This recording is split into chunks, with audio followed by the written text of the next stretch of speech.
Iron's hot, and so anything I can do to help, The guy's great, and yeah, we'll just go check it out, dickeklund.com. Christ, this is a guy who trained the world champion, Yeah. If you want to actually really get your butt in shape and learn how to box properly, then visit dickeklund.com. Well, you were phenomenal in the film. Thank you. And my favorite thing was at the end of the film, they showed the real Dickie. Right, yeah, it's a nice ad, isn't it? And but it's like you nailed the character. Right. And talk about working with, did you actually work with him to get the character Oh, down? yeah, all the time.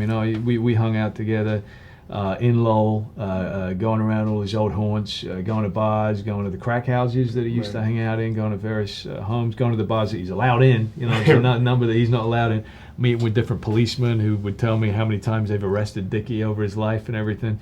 And the guy's like the mayor of the streets of Lowell, it's like that opening scene in the movie, walking down the street. It really is like that for Dickie in Lowell. He's in and out of the barber shop, he's chatting with the gangbangers on that side, they're all shouting out, Dickie, Dickie, everybody knows him.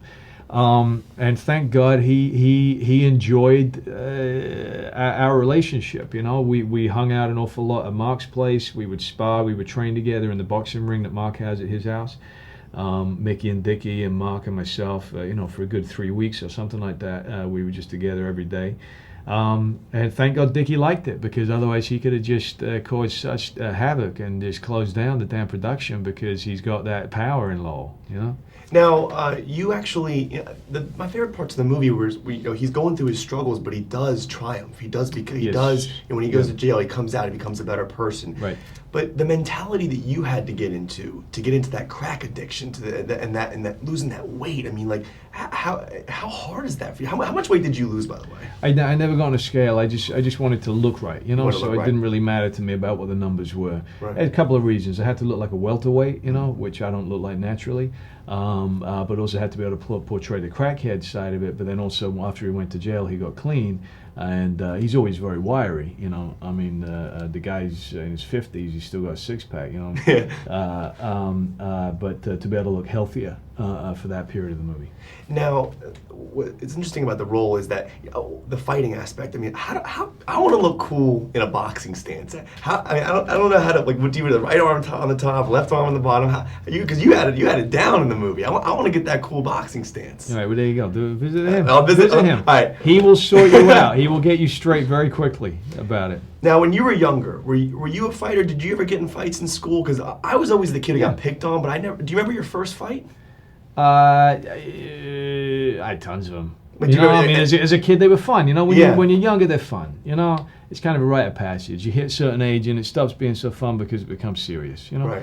But as a kid, it was always fun, wasn't it? And half the time it was with your best mates, and you'd have a fight, and you'd punch each other a little bit, and you'd be mad, and then you'd make up again, whatever. So yeah, I had a regular school existence growing up in England. Yeah. Let me say this. I also went to a bunch of different schools. So often when you joined the first school, you had to go through the rite of passage again. Yeah.